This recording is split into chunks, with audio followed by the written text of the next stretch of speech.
All right, so we're gonna take a look at our mise en place. So for the chicken and dumplings, we have our beautiful mirepoix, 50% onion, 25 celery, 25 carrot.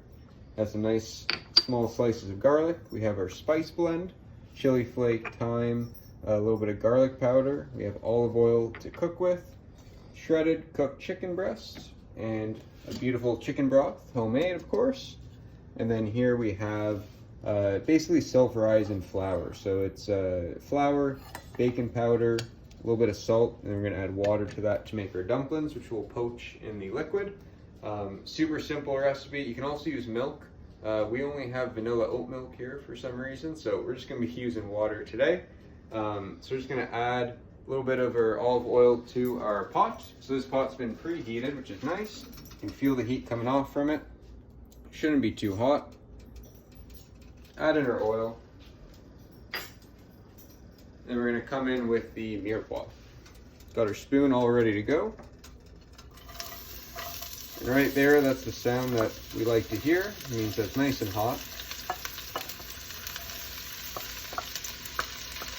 So most of our flavor, right, is gonna be coming from these veggies and the chicken and our herbs all coming together. But pretty much we're gonna cook this down. It's gonna be called sweat. So we're gonna sweat these vegetables. We're basically gonna try and soften them. We're gonna try and concentrate those flavors. Any of the water that's in here, we're gonna try and get it evaporated out, so that way it's a bit of a stronger onion flavor, celery flavor, carrot flavor. Gonna cook these for probably about 5 minutes. Minimal color, hopefully not too much. That way it's a nice, clean broth. And we'll see you in about 5 minutes for that next step. All right, something I did forget to mention is right when I turned off the camera, I added just a little bit of salt as well. Not necessarily to season, but it's gonna help draw out some of that moisture. If you wanna come take a look, we've been cooking for about 5 minutes, and those onions have changed, right? So they're glossy. Some of them, they almost look translucent. That's perfect. We don't wanna take it too far. We're not trying to caramelize them and get them sweet in the form of caramelized onions, but we do just wanna start breaking it down, concentrating those flavors. So at this point, we're gonna add the garlic. Now we don't add the garlic at the beginning because it's very easy for it to burn. If it burns, it's gonna taste really harsh, really gross. It's gonna ruin the whole pot. So we add it at the end for, I don't know, 30 seconds or so. And when we saute it, once you really start to smell it, that's when you know you're probably good to go to go on to your next step. And you could cook it for longer than 30 seconds, but you'd want to keep your heat down at, I don't know, maybe 1, 2, 3, like pretty low heat.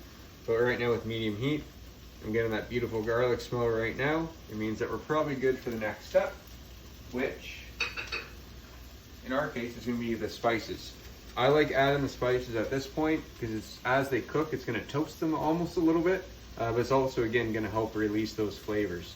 If I took all these ingredients, dumped them in a pot of broth and boiled it for a while, it'd make an okay soup. It'd be tasty enough, but doing these extra steps, sauteing them, taking your time, spending some time with it, adding some love, right? All that is gonna make your food 100% better. So we'll take these spices, we'll add those in, and mix it up. So when you cook, it's very visual, right? You also use your feel, right? Feeling the vegetables not sticking to the bottom of the pan, but your nose is one of the best attributes to have too, right? So right now I'm smelling the thyme, I'm smelling the garlic, nothing smelling burnt, so I can trust it. And I don't smell chili flake, which for me is a good sign. It's not too hot that way. Next up, we got a shredded chicken. Just gonna add this in. Now this chicken is obviously cooked, it's shredded, and it's also seasoned. So I only added a little bit of salt at the beginning to help saute those veggies. The broth that I make homemade has 0 salt, so there's no stress for that. But I'm gonna keep salt out of this until the end, for the most part. We have seasoned ingredients coming into it. You don't have to worry until the very end. Next step is gonna add some broth. I'm gonna add maybe a cup to start. So when you're cooking, when you're sauteing vegetables like this, often you'll build a fond. And a fond basically means that there's a layer of of vegetables and oil and stuff left over from the Maillard reaction, so the caramelization, that gets stuck to the bottom of your pot. That's all delicious flavor. So when we add a little bit, it boils quickly, and then with a nice wooden spoon, we can scrape the bottom of our pot and get all those flavors back into it. If it's black and burnt, you took it too far in my opinion, but you could still do it. And I have had a pot before making stew where I'm like, ooh, this is almost burnt. I've scraped it off and it's actually made delicious broth. So don't stress too much, but you definitely don't want it to smell super burnt or taste burnt. So we're gonna add the rest of our broth. That goes in. All right, so just enough broth to cover the vegetables and the chicken. Right there's pretty close. If I didn't have enough broth, that's okay. We could always add a little bit of water as well. And these vegetables, this chicken, it's gonna create its own broth. So using broth to make a soup like this is just gonna concentrate those flavors even more. We're gonna let this come up to a boil. So we'll crank it up. Once it boils, we're gonna turn it right way down into a simmer, and then I'll see you back for when we add our dumplings to poach.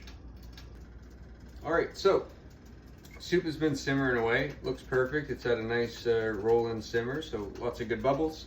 I have my flour mixture here from earlier to make the dumplings and a little bit of water. So we're just gonna add in, I don't know, about half of it first. Right? We can always add more liquid. It's hard to take away. Right there, it's still stiff. Add the rest. I basically want like a shaggy dough. It's right about there. Right, so super thick pancake batter. You can already see the bubbles forming inside of it from the baking soda. That's great. So I'm gonna take off a little bit. And again, this is home style cooking. That is also restaurant quality at the same time. So we're adding that right into the broth.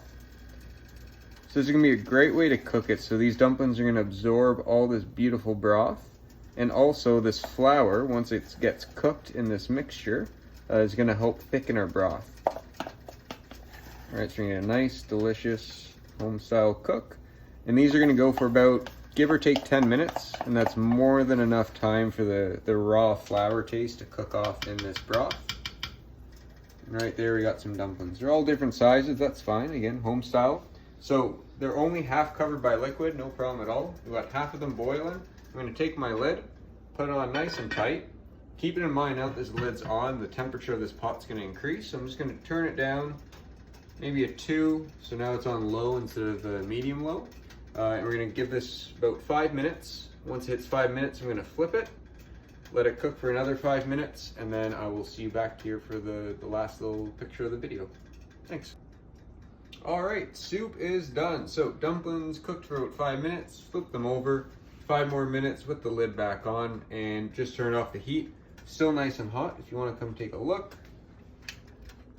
We got chicken, we got our mirepoix, beautifully cooked. We got nice delicate dumplings that are holding their shape. I think we're good to go. A little bit cloudy, but that's normal with the dumpling soup because all that flour kind of flakes off, but this is nice, the consistency is good, and as it sits overnight, it's gonna develop even more flavor. So it's gonna be perfect for dinner tomorrow. That's about it for today. So that's mirepoix, chicken dumpling soup, and we'll see you next week.